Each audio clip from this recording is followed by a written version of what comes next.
Rav Reuven Sasson soulève une question qui m'a plu, basique. Le Midrash nous enseigne qu'Akadosh Baruch est Mezaveg Zivugim, c'est-à-dire qu'Akadosh Baruch réunit les couples. D'ailleurs, la Gemara demande mais Isha, mais Hachem, Isha Leish. La femme, l'épouse, vient à l'homme d'Akadosh Baruch. Par ailleurs, la Gemara nous enseigne également Arbaïm Yom, 40 jours avant la conception de l'homme, il est déjà décidé avec qui il va s'unir et vivre sa vie de couple. Il est clair dans la Torah, nous le voyons à travers les Avot Akdoshim, Avraham, Yitzhak, Yaakov, Moshe, Aaron, David, Shlomo, etc., que c'est Akadosh Baruch Hu qui est intervenu pour réunir ces couples. Chaque couple dans la Torah a une histoire passionnante. De ce fait, demande Rav Sasson, à partir du moment où c'est Akadosh Baruch Hu qui forme les couples, il est Mezaveg Zivugim, il unit les unions. Comment se fait-il que nous traversons tellement de tempêtes dans le couple, puisque ça vient d'Akadosh Baruch Hu, ça vient d'Hachem, c'est Hachem qui réunit les couples. Alors, comment se fait-il que il y a tellement d'obstacles, il y a tellement de problèmes dans les couples? C'est une question qui m'a beaucoup plu, c'est une question fondamentale dans la création du monde, dans la création de l'homme, dans l'histoire du couple. Si et puisque c'est Akadosh Baruch Hu qui forme et qui forge les couples, alors pourquoi il y a tant d'histoires, tant de problèmes, tant de mésententes et malheureusement tant de divorces? N'est-ce pas une question puissante? Mais en vérité, cette question n'a pas lieu d'être. Tout d'abord, le Maharal nous explique qu'Akadosh Baruch Hu a créé le monde de façon incomplète. Le monde, il est chisaron, il n'est pas Shalem, et en particulier l'être humain. Qu'est-ce que cela veut dire? C'est qu'Akadosh Baruch Hu a créé un monde imparfait pour l'homme. Bien sûr, la question, puisqu'Hachem est parfait, comment peut-il créer l'imparfait? Mais c'est cela même la force de la perfection, de pouvoir créer des êtres, des créatures imparfaites. C'est la puissance, c'est la propre même d'Akadosh Baruch. Pourquoi cela? Pour plusieurs raisons. L'une d'elles très connue, c'est pour laisser la place à l'homme d'interagir, d'intervenir, de bâtir, de construire, d'avancer. Alors, Akadosh Baruch dit, moi je vous ai unis.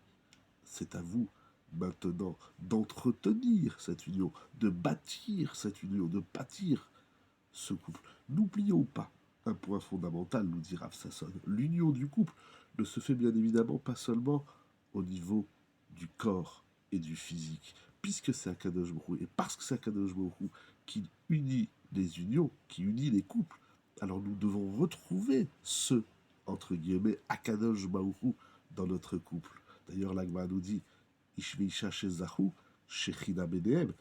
Lorsque l'homme et la femme sont méritants, la Shrina est parmi eux. Si on s'unit et on met Akadosh Baruch Hu à l'extérieur de notre couple, ça ne peut pas marcher, puisque Akadosh Baruch Hu, il est l'unificateur du couple, c'est lui qui unit le couple. Alors, c'est Akadosh Baruch Hu, c'est lui le crochet, c'est lui qui crée cette union. Et puisqu'il crée cette union, il maintient cette union. Nous savons qu'Akadosh Baruch Hu a créé le monde, Akadosh Baruch Hu maintient le monde. C'est pas il a créé, il est parti. Donc le maintien, le kiyum haolam, le kiyum du couple, le kiyum de ce couple homme-femme, il faut garder l'élément unificateur qui est Akadosh Baruch Hu. En d'autres termes, comme dit Rav Sasson et également Rav Schwartz, l'union du couple ne se fait pas qu'au niveau du corps, mais également au niveau de la neshama. C'est peut-être nouveau. Qu'est-ce que ça veut dire? Que nous allons unir deux neshamot. Comme dit Rav Schwartz, il y a deux corps et deux neshamot. Quand on se marie, on est quatre, plus. Et surtout, Akadosh Baruch Hu, ça fait 5.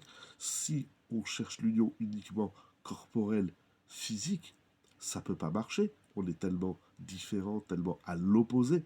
Donc il faut trouver une union qui transcende le corps, qui est au-dessus, qui est supérieure, c'est-à-dire au niveau de la neshama. Si Si on ignore sa neshama et si on ignore la neshama de l'autre, alors on ne peut pas s'unir. Comment fait-on? Les Mefarshim, et notamment Afsasson, dit encore, lorsque le but du couple, c'est pas de corriger à l'autre ses erreurs, c'est pas de le conduire à se corriger.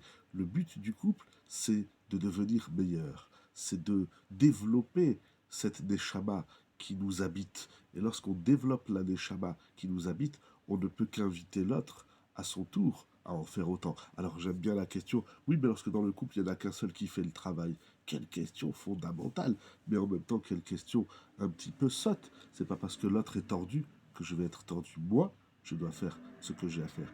Et normalement, si je fais bien ce que j'ai à faire, alors automatiquement, l'autre s'adoucit, s'assouplit. Parce que nous avons une règle, nous dit le prophète, que le cœur, c'est comme l'eau. De la même façon que lorsqu'on se regarde dans l'eau, c'est-à-dire dans un miroir, eh bien le miroir est le reflet de notre propre personne. Ainsi le cœur. Plus on augmente l'amour de l'autre dans notre cœur, plus l'amour de l'autre dans son cœur augmentera. C'est difficile, c'est laborieux, mais c'est l'histoire du monde, c'est l'histoire de la vie, c'est l'histoire de la création du monde. On est là pour consommer ce monde, mais ce qu'on consomme n'est que le reflet de ce que nous avons investi. Si tu as fait pousser du blé, tu ne pourras pas manger des tomates. Si tu as fait pousser des avocats, tu ne pourras pas manger des pommes de terre. C'est l'histoire du monde. D'ailleurs, le Midrash nous enseigne.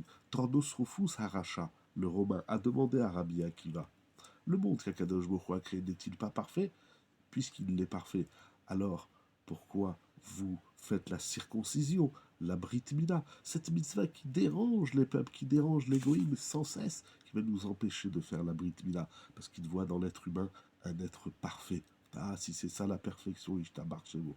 Alors Akadosh Baruch Hu lui répond à Tordous Rufus, manges-tu du blé ou du gâteau? Il dit, bon, je mange du pain et du gâteau. Pourquoi? Si la création de Dieu est parfaite, alors prends le blé et consomme-le brut, à l'état nature.